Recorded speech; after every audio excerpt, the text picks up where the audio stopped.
Hey, what's up guys? Welcome back. This video is going to be a tutorial on how to paint this whimsical autumn landscape. The main feature is this big tree. Originally, my mindset going into this video was I wanted to make a tutorial on how to paint trees. But what ended up happening is I got a little bit carried away. But this landscape was a lot of fun. You could follow along. I'm not going to list the colors, but as we go through, I'll tell you the process of how I mix them and what colors they are. And so a pretty simple tutorial, not too complicated, just having fun with it. Yeah, enjoy.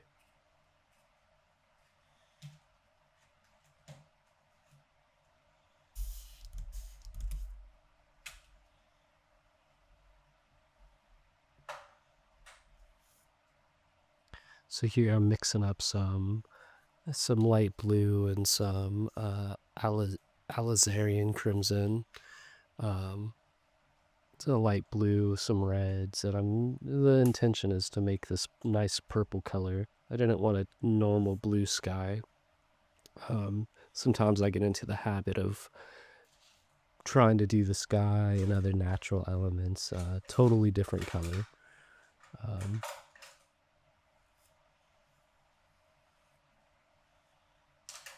This brush here is a favorite too for like smaller landscapes. It's nice and it's a wide brush and it covers a lot of canvas space and it holds paint really well.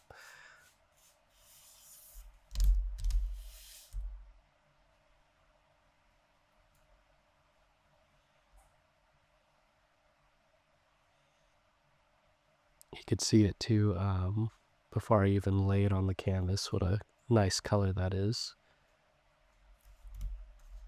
And here I'm just framing a little, just a square. I don't want to cover this whole piece of paper. I'm actually using Bristol paper for this how-to guide, which I don't have any problems with. I usually, if I'm doing a bigger painting, I'm of course using canvas or wood, but for warm-ups and practice, it's fine to use paper and acrylic.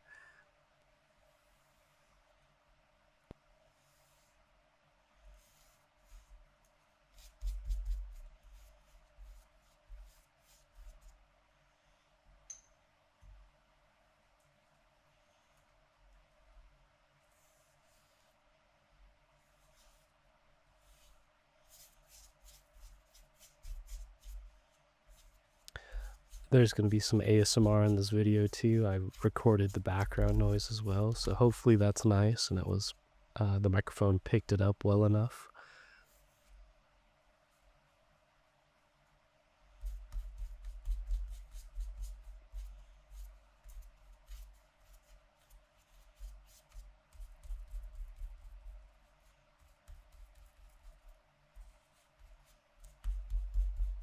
And as you can see, if you're looking at my my palette down there, I'm not exactly the most organized. Sometimes I am when it comes to organizing colors, but if I'm just going into something, I think with actions more than planning the palette and things like that.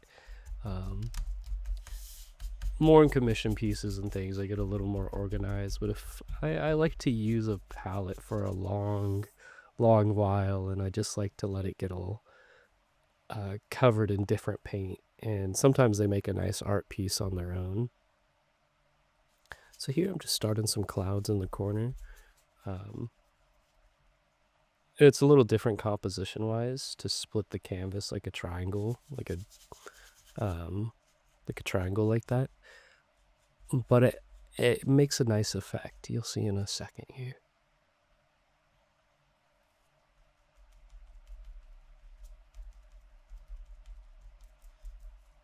I'll make a more in-depth tutorial about clouds as well. But as you're seeing, I'm kind of rotating the brush in a certain way, and it's a good form of habit with some techniques. And this seems a little bit novice, but they've done x-rays of like Caravaggio paintings, and the circular motion, and he's even doing it too when it comes to blending some of his flesh tones and other compositional parts. Um, and it does serve its purpose, even though it seems a little bit like rugged, just mixing and blending like that. It's good for clouds. I use it on skin tones occasionally, but um, yeah, it's essentially the technique if you're doing clouds in acrylic. That rotating, kind of fluffy type of brush stroke really does good. And I'm not forcing the brush either. It's it's a light motion.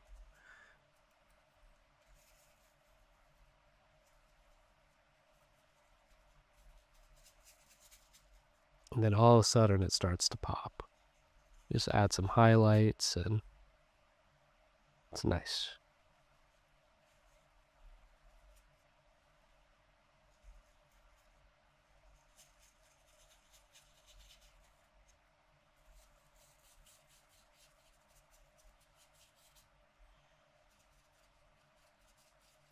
Now, this is a technique, of course, borrowed from Bob Ross, and I did try how he does the clouds with the oil, and you kind of brush them, you fluff them up a little bit, and oil stays wet. With acrylic, I simply found doing the rotating brushstroke round and round buffs out the cloud enough to give like a similar effect. Of course, it's up to you, but as you kind of borrow techniques from other painters, I always started to do my own thing. And that's sort of the art to all of it, and learning, and why art is so fun to begin with.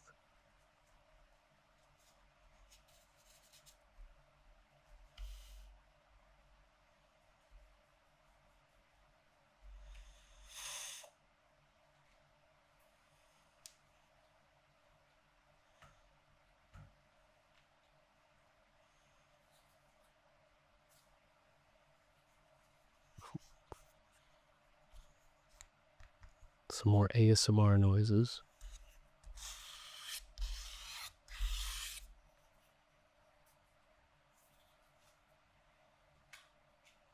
Yeah, I'm just I'm just having fun at this part. I'm just outlining the cloud with it's the Liquitex. It's a soft body paint, so it's a little more just pours out. I just thought it would be fun, but it does add a nice touch, a nice texture.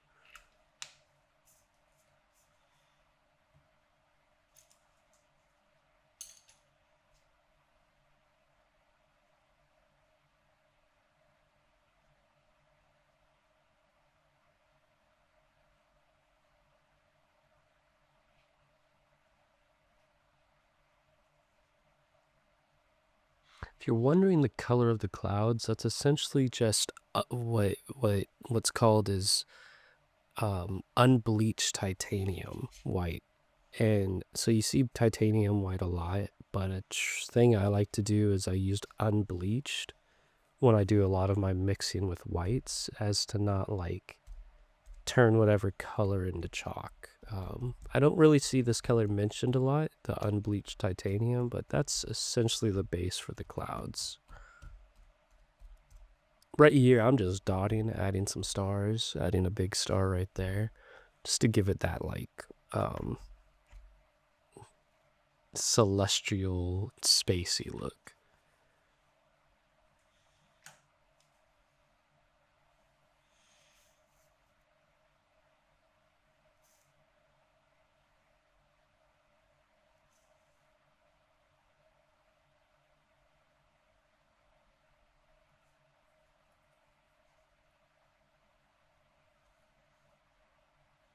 Stars, something about stars, and what I was told in art school is not to overdo it with stuff like that. Otherwise, it looks like you're just painting like Rainbow Road from Mario.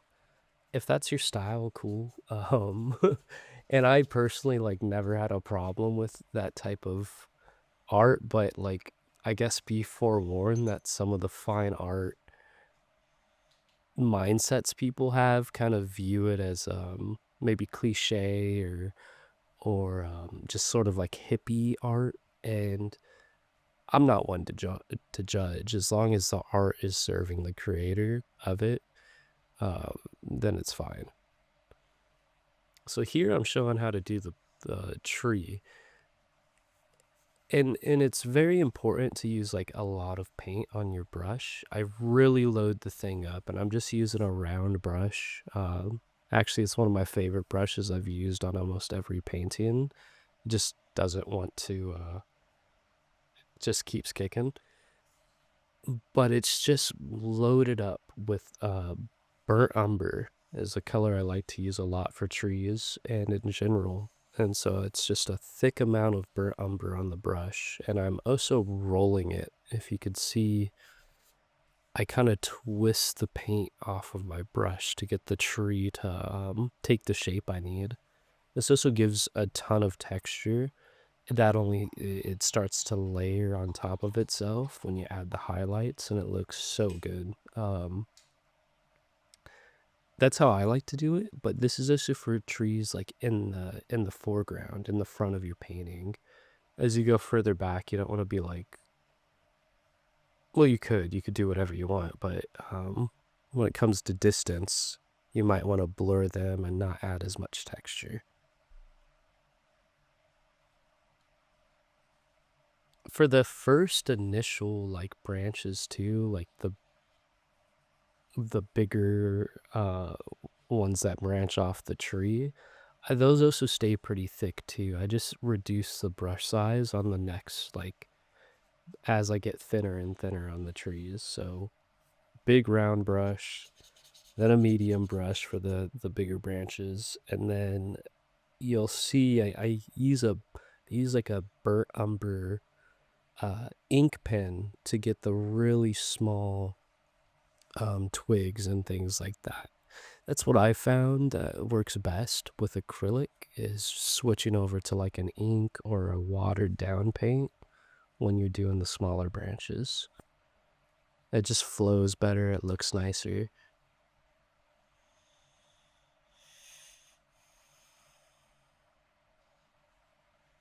And as you could see, I'm kind of just framing that sky, and that was the intention by just doing a square of purple like that.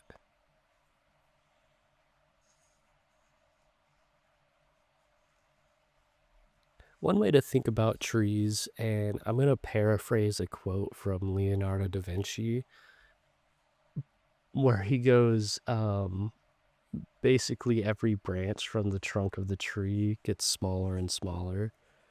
The way it's written is like in kind of a old English way, and it gets misunderstood a lot, but basically think of it as string cheese when you do trees. It's like string cheese. You don't want twigs, of course, to be bigger than the trunk that they split off from. That type of thing. And always the trunk should be the thickest part, especially towards the base of it.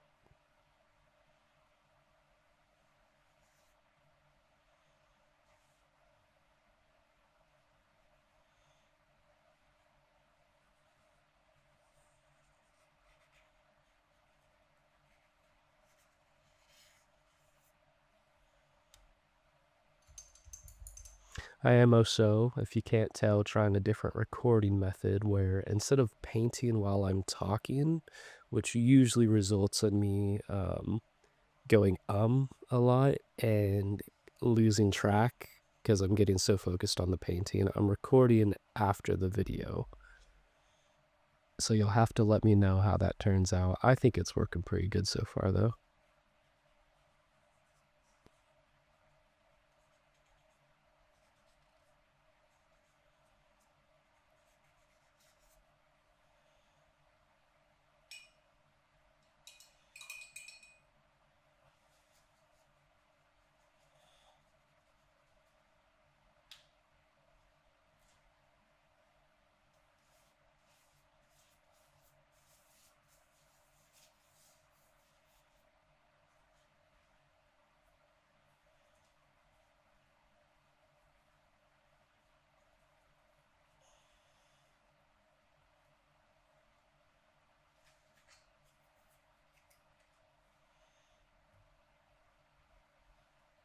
When it comes to video production, I'm trying to keep this mindset of whatever is easiest because that would make me more prone to actually record.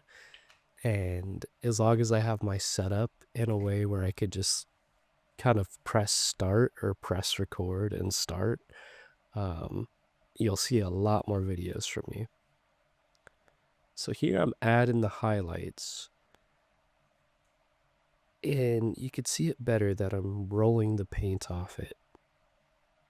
That highlight color is just the burnt umber mixed with the unbleached titanium. There's probably like residual, like of that purple to match the atmosphere. And I'm kind of just going and repainting over the limbs. And of course with acrylic, the first layer is dried. And so it's just getting thicker and thicker. And it makes it gives that texture of like a tree trunk.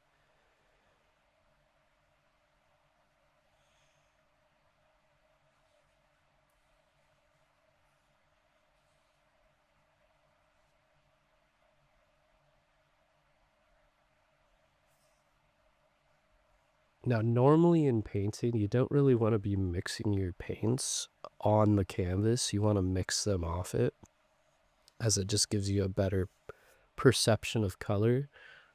But here it's kind of okay with tree trunks and branches because it's going to give this illusion the whole time through of shadow and layer, and blending the light and dark adds its natural medium tone.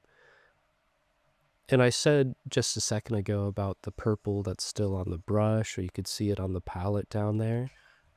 That's kind of to give it the glow of the sky, and that's something I do a lot for atmospheres, is mixing colors I've used somewhere else with the next step of the painting to keep it consistent. So it's not just like, here's a brand new color, like it's all giving the natural glow of the sky.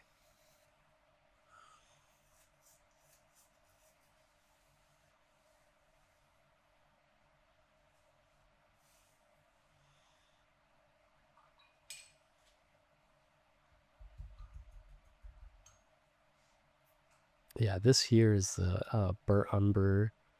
It might be raw umber, but it's a little acrylic ink pen, or a brush tip pen, and I really like these. I have a blue one too. I first started getting into these when I lived in Japan, um, mostly because I'm always gonna have an illustrative quality to my work, and I found these pens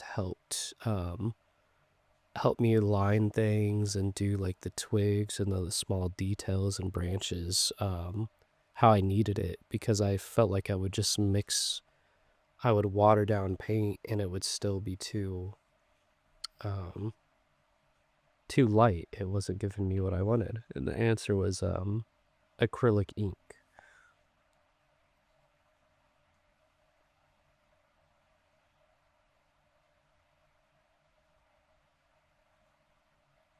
I can't express how loose and how fun you should be when trying to do branches and pieces of nature. And it's almost like the more sporadic and kind of wild you are, maybe at heart too, the better the branches appear, like that natural chaos that you see in the world. If you could channel that when you're doing the brush strokes and not make it too robotic, you know, no AI here, it gives such a good effect. It's also perhaps a good practice in um, stress relief. It's a really fun thing to do the branches, I think.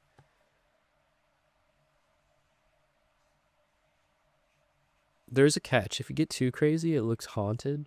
It looks like really spooky, so if you're going for that, good. Otherwise, be aware of maybe the type of tree, because some branches, they do have, I think birch trees, they go up. There is some uniform to it.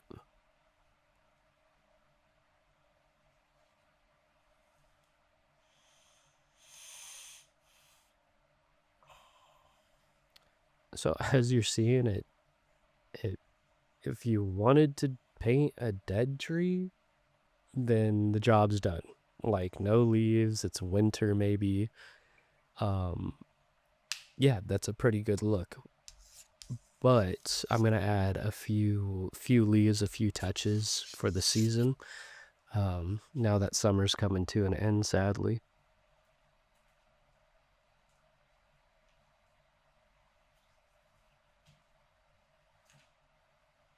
And that's a yellow and a, I believe that was the dark red. Yeah, the crimson. And that I just mix up to make an orange.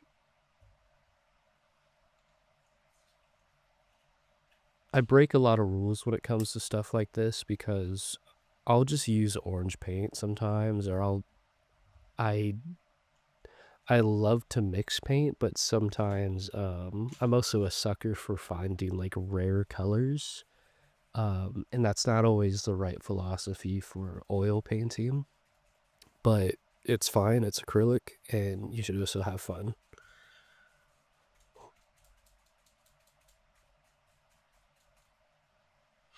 Here's how simple it is. Um, or here's a few leaves with some nice fall colors. And you could do a few dabs. You could get crazy with it. The brush I'm using is pretty tore up. I believe it's one of the few brushes I have that's actual boar hair, like animal hair. So it's real stringy and kind of wiry, and that's fine for leaves because they're in nature. They're not going to be perfectly uniform. While I'm doing this, though, I am thinking of what path the leaves are going to fall, like naturally. There is something. There is a pattern with leaves and how they naturally sit. So I am trying to be cognizant of that while still having fun.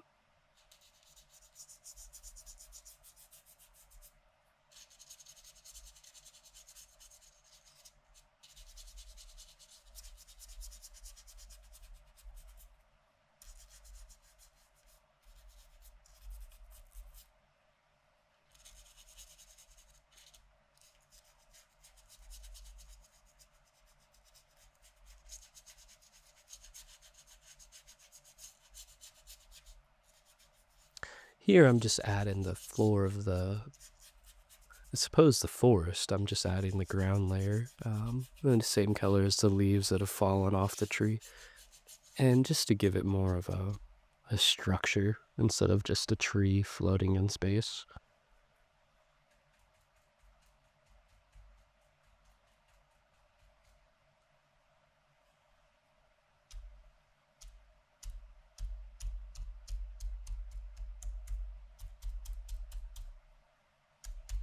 Another tip is don't mix the paint completely when you're doing leaves. That's so that when you're dabbing it onto the canvas, it naturally has highlights and different shades. And yeah, you could mix it all up and just produce one color and then repaint over that color, but within the rhythm and natural like chaos of mixing paint, a lot of cool effects will happen if you don't overdo it.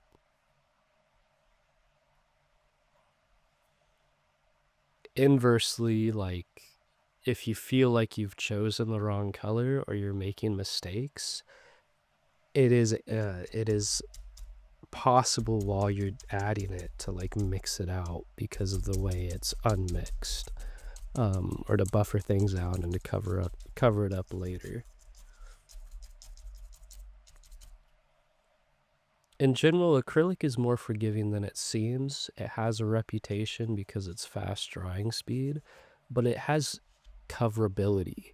And a lot of new painters don't really think in texture and thickness of paint, but as long as you're doing like the first layer and kind of getting the colors where you want them to be and deciding your colors, and it's still thin paint, you could definitely cover things up. doesn't take the quality away from a painting to have that weird perfection mindset.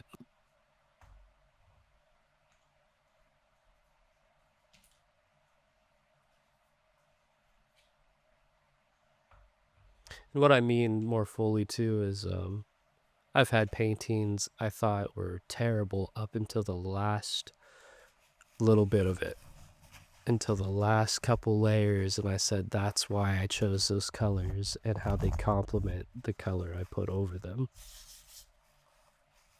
So here I'm using a sponge, and this is just to show you guys that, like, you could use a lot of different objects to paint with, but also these sponges make excellent leaves.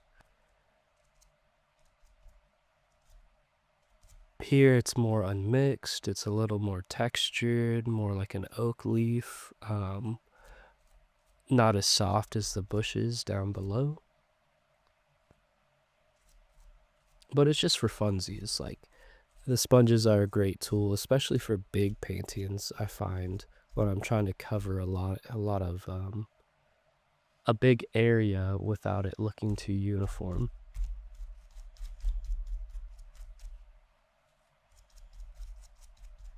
In fact, right here, I'm trying to tone it down so I don't like paint off of the canvas and get paint on the desk, but it is what it is.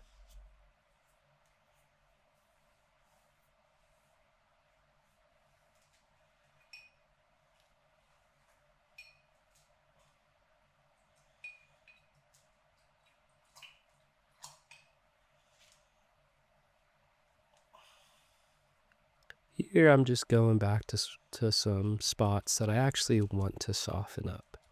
So just using that same brush again.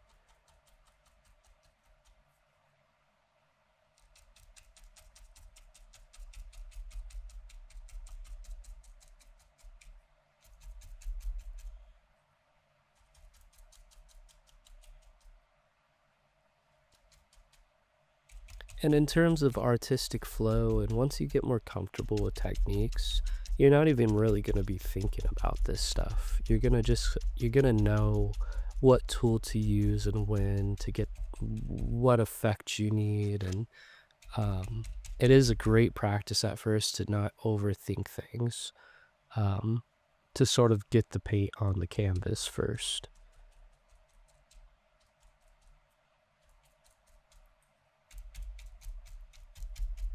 And then as you get a little more experienced, I feel art becomes more cerebral. You think more about it, you plan things out.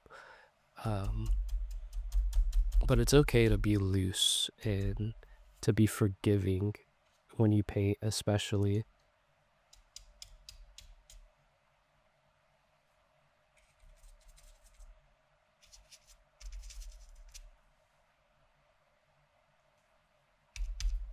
So here I have to resist the temptation to add like blues and other colors, because it actually, as it sits, is just fine with the purple, red, and yellow. And then right then I just add a little white dot to the star as the brightest point in the painting.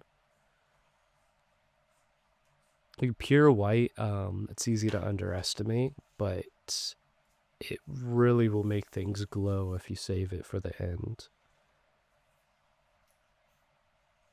A lot of magic happens in art at the last step, which is the highlights. A lot of interesting secrets sort of reveal themselves once you get to that point.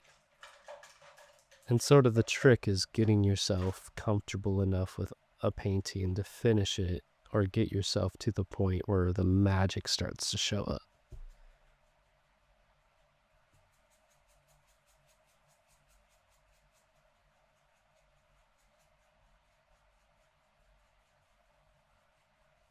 So anyway, I'm going to end the video here.